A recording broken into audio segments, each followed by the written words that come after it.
मुख्यमंत्री देवेंद्र फडणवीस आणि एकनाथ खडसे राजकारणातील एकमेकांचे कट्टर प्रतिस्पर्धी, विरोधक आणि काही वेळा तर शत्रू म्हणूनही ओळखले जातात. पण खडसे 4 फेब्रुवारीला फडणवीसांच्या भेटीसाठी पोहोचले होते. त्यामुळे नाथाभाऊंना देवाभाऊ ग्रीन सिग्नल देणार का? हा ग्रीन सिग्नल भाजपमध्ये येण्यासाठी हे तर उघड आहे, हा प्रश्न उपस्थित होतोय. आणि दुसरीकडे राष्ट्रवादीचे आमदार छगन भुजबळ यांनी देखील 4 फेब्रुवारीला मुख्यमंत्री देवेंद्र फडणवीसांची भेट घेतली. बघूयात 14 फेब्रुवारीला व्हॅलेंटाईन असला तरी हा राजकीय व्हॅलेंटाईन काय सुरू आहे 4 फेब्रुवारीचा.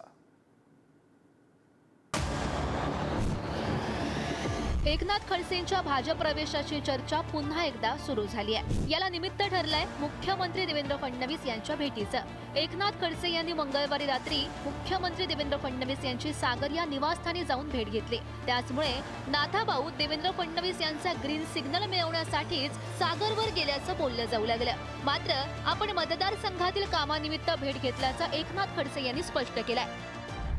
माननीय मुख्यमंत्र्यांकडे मी मतदारसंघातील विकास कामांच्या संदर्भामध्ये चर्चा करण्यासाठी गेलो होतो. माझ्या मतदारसंघामधले सहकारी तत्वावरचे सूतगिरणी आहे, त्याच्या भागमंडळाचा विषय होता, काही मुक्ताई मंदिराचे विषय आहे, काही इंजिनिअरिंग कॉलेजच्या संदर्भामधले जे अल्पसंख्याकांचं आहे त्याच्यात अशा अनेक विषयाची चर्चा करून त्यांना मी पत्र दिले आहे. बाकी राजकीय विषयावर चर्चा कुठलीही झालेली नाही. लोकसभेच्या वेळेला भारतीय जनता पक्षाचा प्रचार त्यांनी केला. विधानसभेच्या वेळेला महाविकास आघाडीच्या मंचावरती दिसले आणि त्यामुळे माननीय एकनाथरावजी खडसे साहेब हे महाराष्ट्रातील ज्येष्ठ नेते आहेत. त्यांनी भेटून राजकीय चर्चा केली का आपल्या सूतगिरणीबाबत चर्चा केली हे माननीय मुख्यमंत्री साहेब आणि त्यांनाच माहिती. पण रात्री भेटले हे मात्र त्रिवार सत्य. दिवसाच्या उजेडामध्ये भेटले नाहीत हे देखील तेवढंच सत्य. जवळपास 4.5 वर्षांपूर्वी भाजपला रामराम ठोकून एकनाथ खडसे यांनी राष्ट्रवादी काँग्रेसमध्ये पक्षप्रवेश केला. राष्ट्रवादीमध्ये फूट पडल्यानंतरही खडसे शरद पवार यांच्या साथीला राहिले. परंतु दरम्यानच्या काळात ते पुन्हा भाजपमध्ये प्रवेश करणार असल्याची चर्चा रंगलेली होती. एकनाथ खडसेंच्या पक्षप्रवेशाचा मुहूर्त ठरल्याचंही बोललं गेलं. मात्र त्यांचा भाजपात प्रवेश झालाच नाही. दरम्यान सध्या तरी भाजपाचे राज्यातील नेतृत्व एकनाथ खडसे यांना भाजपमध्ये प्रवेश देण्यास इच्छुक नसल्याची माहिती मिळते.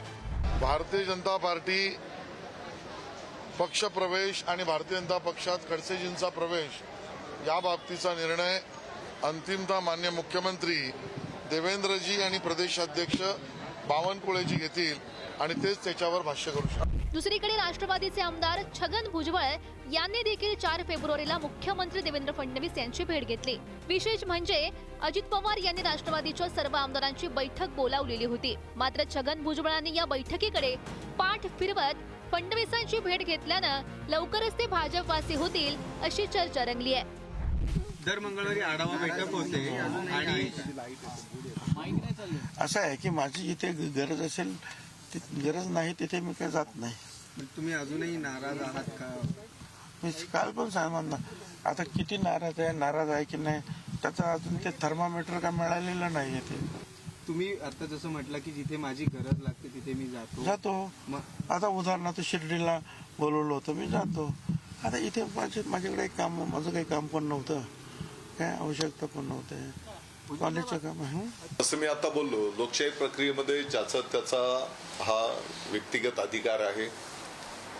कोणी कोणत्या पक्षामध्ये प्रवेश करायचा, कोणत्या पक्षाने कोणाला प्रवेश द्यायचा हा त्या पक्षांचा आणि त्या व्यक्तींचा तो अधिकार आहे. सध्या राज्यात भाजपाला अच्छे दिन आलेत. त्याचमुळे अनेकांना भाजपा प्रवेशाचे वेध लागलेत. त्यामुळे नाथाभाऊंना देवाभाऊ ग्रीन सिग्नल देणार का? भुजबळांसारख्या ओबीसी नेत्याला भाजपात एंट्री देत पक्ष आणखी मजबूत करणार का हे पाहणं महत्त्वाचं असेल. सुशांत सावंत, पुढारी न्यूज, मुंबई.